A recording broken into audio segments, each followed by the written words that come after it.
Hello and welcome to WNBL Grand Final Game 2. I'm Nathan Stremple and let me take you back to 2001. S Club 7 Don't Stop Moving was number 1 in the charts.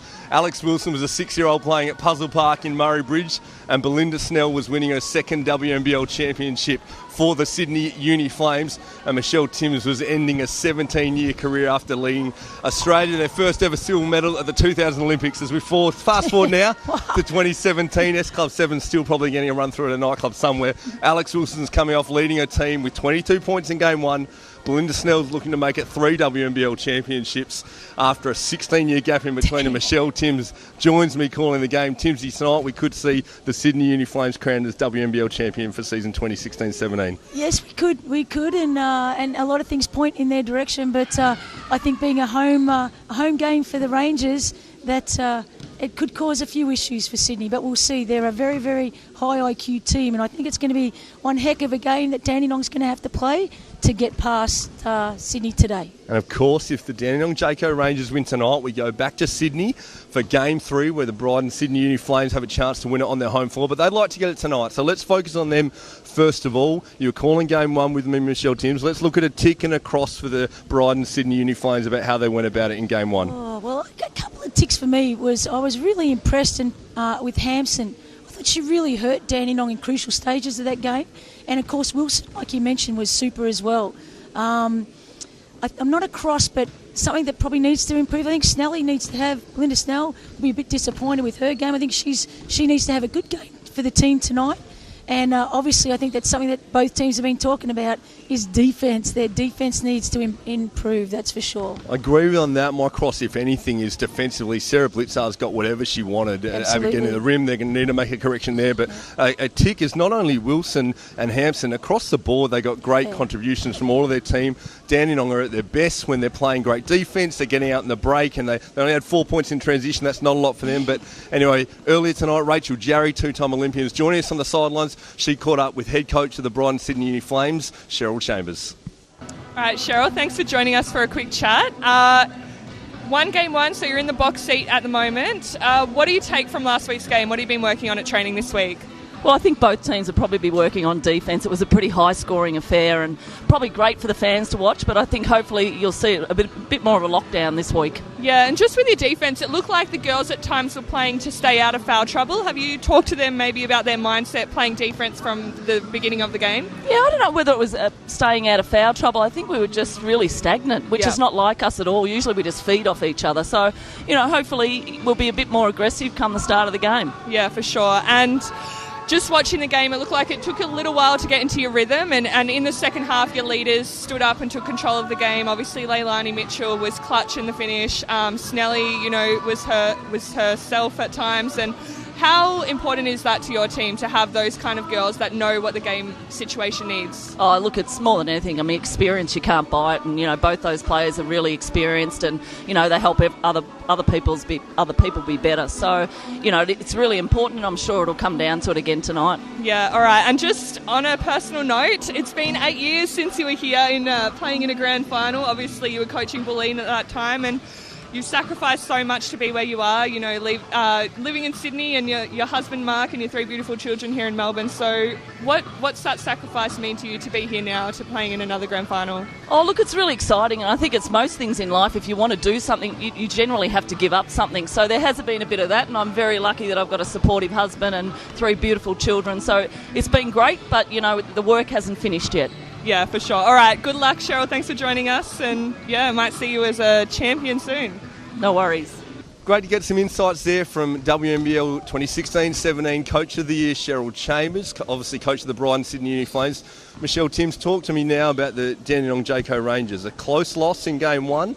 What did you like about how they went about it, and what's across about things they need to correct tonight? Well, one thing that we spoke at length about last Game 1 was the ability to defend the screen and roll, and I think that's crucial tonight. They need to tighten up in that area and have the players on the same page in regards to that, because I think that Sydney run a lot of on balls, and how Dandenong, if they're successful or not, might have a bit of an reason for outcome of this game.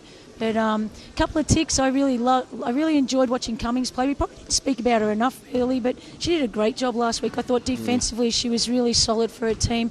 And I liked how aggressive she was at the start of the game. In fact, I liked how aggressive all the players were at the start of the game. They just put the ball on the floor and went at the rack. So they need to come out, Dandenong need to come out aggressive, but they need to steer away from some of the brain fades that they're kind of known for having, which I thought really hurt them down the stretch, especially in that last quarter last week. And you're talking about guarding the on-ball. I wonder whether we see a few different looks tonight. We saw Amelia Todd-Hunter's had a great year defensively. She went with Leilani Mitchell. I wonder, though, whether they make Leigh. We saw her cramping at the end of game one. They make her have some different looks, whether it's a bit of length and a Sarah Blitzar's guards are a bit of Steph Cumming, maybe some trapping off that on-ball. We saw her hurt them hitting that long triple to push it out to 7 down the stretch on the on-ball. But for mine as well, I'm interested in your thoughts. I'd love to see a bit more Amy Clydesdale, a bit more Lauren Scherf. I thought she nullified Jen Hampson a little bit, so maybe some of those different looks might help with the Rangers on their home floor. It'll definitely depend on the flow of the game, how Larissa will start the subs. But I was impressed with how Clydesdale went about business early on. She was aggressive like Cummings, so it'll be interesting to see how the flow of the game goes to see how much more court time she gets. But yeah, Scherf was good against Hampson though. We'll wait and see. There are our thoughts. Why don't we get some thoughts? Rachel Jarry caught up with head coach of the Dandenong Jayco Rangers, Larissa Anderson, earlier tonight. Okay, Larissa Anderson joining me. Thanks for coming on. Game 2 of the grand final. Obviously disappointed to lose game 1, but you must have taken some positives out of that. What do you guys take from game 1? What are you bringing into tonight? Yeah, definitely. I mean, always disappointed. You'd love to get game 1, but at the end of the day, it was on Sydney's turf. They played a really good game, but I was really proud of how our girls went as well. It was a really close game right up until the last 40 seconds, only a couple of points in it. So for us, I mean, obviously I think both coaches would be focusing on the same thing, defence. You can't expect to win a final when you allow a team to score 91 points, so that's our main focus. Yeah, for sure. And defensively, Sydney runs so many on-balls. How are you looking to defend that tonight? You got different plans up your sleeve?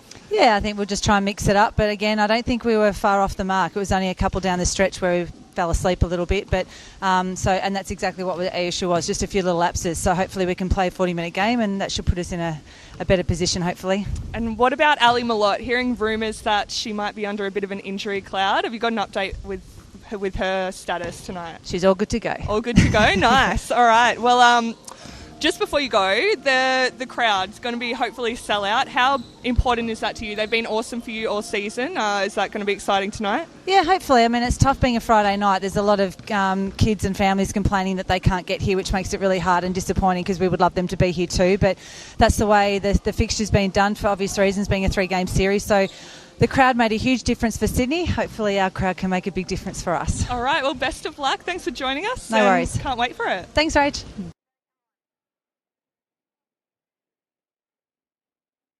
Hello and welcome.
Very well done, Angela Glennie and Paul Jansen on guitar. hard. Start to warm it up in here. We've got 3 minutes on the clock. Let's do this, Rangers. Folks, that is getting the emotions going. Hard to find a spare seat in the house. Michelle Timms, you played a lot of basketball for Australia. Someone else who played a bunch for Australia. The people watching at home didn't get to see Jacinta Kennedy tonight. Plays her last game on this floor. Even if it goes to Game 3 in Sydney, they won't be back here. She's played a lot for the green and gold. She goes out tonight here in front of a full house at Dandenong. How's the emotions, Tinsy? I've played a lot of games, but I don't. Maybe I'm just getting old. That was emotional right there. The presentation to Jacinta, her family on the sidelines, brought a tear to my eye, and then that wonderful rendition of the national anthem. What a great way to start this grand final off. And for those watching at home, a little fun fact: the guitarist is actually the Dandenong Rangers accountant, so he does all right strumming the guitar. He goes all right. Jacinta Kennedy has been key for the Rangers this season. We mentioned her, 3-time WNBL champion, came back after following her husband's career overseas with soccer, becoming a mother. 9-year gap between playing. She's played 2 games. Someone else who's been a player to watch for the Dandenong Jayco Rangers has been Steph Cummings. She's shot the lights out throughout the season, but she's raised her average during the finals, and she's been a key for the Rangers. She was absolutely fantastic, I thought. I feel bad because I know that I didn't probably talk about her enough in that last call, but re-watching that game, her defence on Belinda Snell was super, and Belinda Snell's one heck of a player, as we all know. It's going to be really interesting to see how Snell comes back from that game 1, even though they won. I'm sure she's such a competitor. She wants to teach Cummings a lesson. So I'm excited to see how she'll go. And I was really happy for Cummings the way that she really was so aggressive, like most of the players at the start of that game last week. And what a story about Belinda Snell. Won a WNBL championship as a 20-year-old with the Sydney Uni Flames. Her second.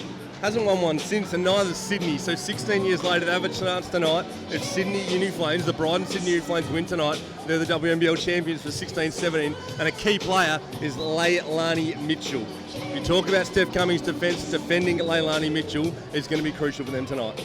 Yeah, I think Todd Hunter had a big, many minutes on Leilani Mitchell last time. So it's going to be. I'm really excited to see the sort of, the game plan that Larissa Anderson's going to come up with on how she's going to defend Mitchell on those on-balls that caused him so much trouble. I thought Todd Hunter did a pretty good job. She just needs to continue to wear her down. She's a champion though, Mitchell, so I'm looking forward to see what's coming. And a champion, and not only Australia's starting point guard for the Opals, but an elite point guard in terms of how she operates off the on-ball screen. We saw Dandenong look to a lot of show and recover.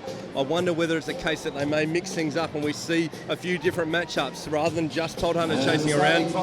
Dandenong are blessed with a lot of elite perimeter defenders, so maybe the links of Blitzars, maybe it's a bit of Steph Cummings, last year's WNBL Defensive Player of the Year, and a bit of trapping off that on-ball, trying to mix things up against Mitchell. I think that's critical to mix it up against Mitchell. When you've got a good point guard, you've got to continue to give him different looks, and I think we'll see that tonight. Folks, thank you for joining us. As you can see behind us, it's hard to find a spare seat in the house here at Dandenong Stadium.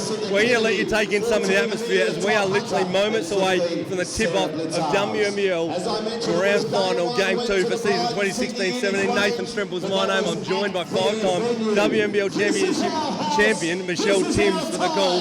Rachel Jarry, 2-time Olympian, running the sidelines. Check out the atmosphere.